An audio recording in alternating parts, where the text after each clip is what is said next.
tip paid off last time out with a green arrow, and I'm planning another hit going into FPL Gameweek 24. Help me get this one to 1,000 likes and subscribe to the channel. Let's get into it. Starting off with how my game week 23 went then, I finished on 51 points, which was enough for a green arrow.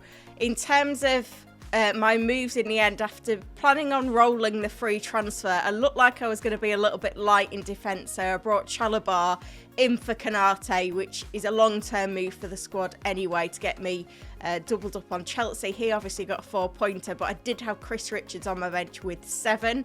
I held Bruno G because I didn't know how long he was going to be out for, and I knew I had a strong first sub in Wilson who came in for a 10-pointer.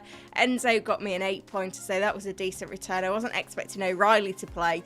He popped up with a 6-pointer, and we had that leak, didn't we, that Foden and Haaland weren't going to start for City. So I kept Haaland, but I sold Foden for Semenyo and awarded him the armband because I wasn't confident in it captaining any of my other attackers, and he got a goal for 8 points, 16 as captain. So I feel like in that last minute panic I made the right decision, so pretty pleased with that. But it is a tough week when you've got 15 points on your bench.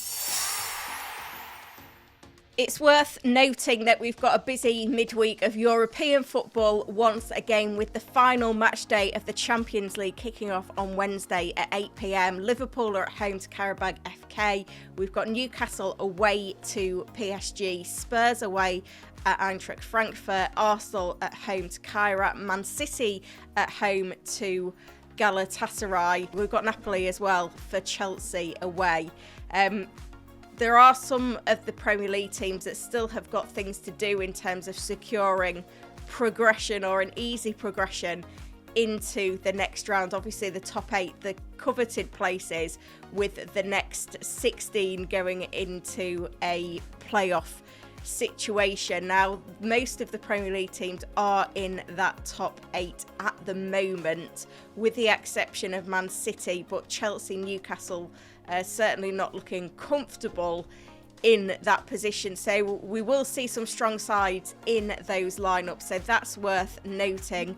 We also see the final match day of the Europa League kicking off on Thursday at 8 p.m. Remember, we've got Aston Villa in action at home to RB Salzburg, and Nottingham Forest at home to Ferencváros.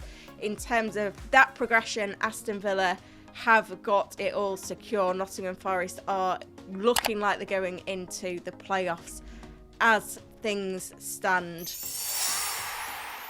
Let's have a look at the form versus fixture charts then going into game week 24, and they do make interesting reading.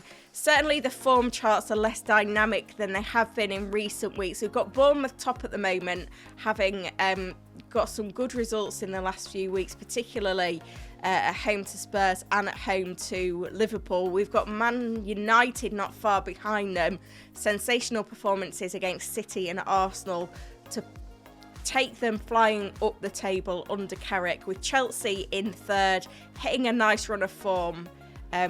We'll get onto their fixtures shortly. At the opposite end of the table, it's Wolves bottom, West Ham, Crystal Palace in the bottom 3, as well as quite a few managers still with assets from Crystal Palace. That's worth noting.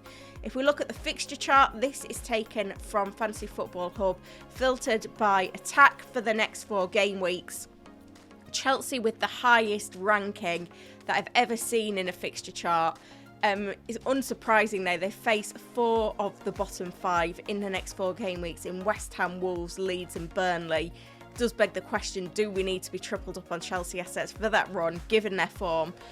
Crystal Palace in second place. Remember, they were struggling in the fixture chart, but back up there in the form chart with Forest, Brighton, Burnley and Wolves, their next 4 games. Forest up there as well in third place. At the opposite end, we've got Newcastle and Leeds with some really, really tough fixtures. That's significant if you've got assets from those teams. Remember, Fantasy Football Hub, there's a 7-day free trial right now that you can take advantage of if you do want to check out those fixture charts. When we put all of that together, Chelsea, skewed by those really good fixtures, are way out in front significantly. that makes me think we need to be tripled up on their assets. We've got Manchester United away off, but in second place comfortably, with Bournemouth third, Nottingham Forest in fourth. At the opposite end, Wolves, West Ham, Leeds, Newcastle, Man City getting drawn into it. Is now the time to sell City assets? It's something that we've got to think about. Let's have a look then at my squad, and there are a number of problem areas in it at the moment. First of all, looking at the defence, I feel like the real weak link right now is O'Reilly, who has kind of lost his place a little bit in this City lineup. City not comfortably keeping clean sheets either. Spurs and Liverpool away next. Newcastle at home in the next 4 as well. I feel like now is the time to sell Nico O'Reilly, so he's going to be a player that I'm looking at making way. We've got Bruno Guimaraes, who is injured. We don't know when he's back, but the fixtures aren't great for Newcastle either. I mean, it is hard to drop a player that scored 3 goals in 4 games before picking up the injury. But Liverpool away, Brentford home, Spurs away, City away in the next 4 means that I'm comfortable selling him as well. And then I look to my forward line. We've got, there's the question of Haaland. Do we keep Haaland? I'm not prepared to take the risk to sell him at the moment. Obviously, I'm double up on the City attack with Semenyo, but given that he's not been playing in the Champions League and that he's been in good form, has arrived and continued that form, I'm happy to hold him as well. But Ekitike, he found himself rotated last time out against Bournemouth in a big fixture. Liverpool slipping down those form versus fixture charts.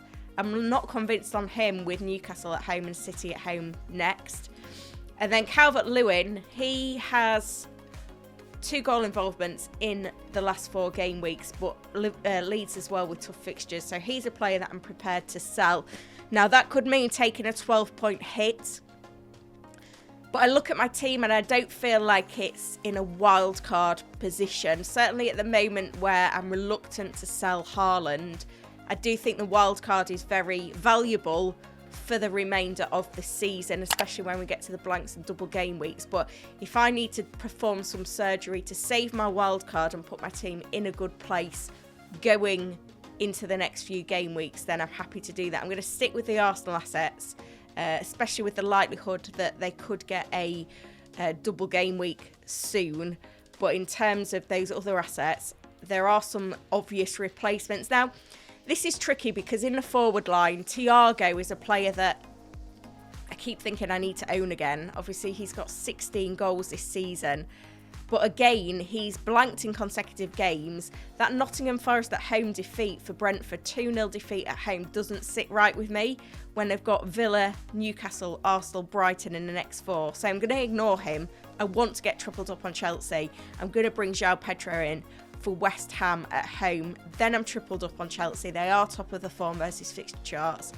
Another team doing well in the form versus fixture charts was Manchester United. As a Manchester United fan, I can't resist. Fernandes is the one I want, so he'll be coming in for Bruno Guimaraes. I also can't resist Dorgu, who's playing out of position. 3 attacking returns in 3 game weeks. My only concern with him is that he's flagged with injury, so I will be waiting for news. If it doesn't work out, then I could take a -8 and go with keeping O'Reilly.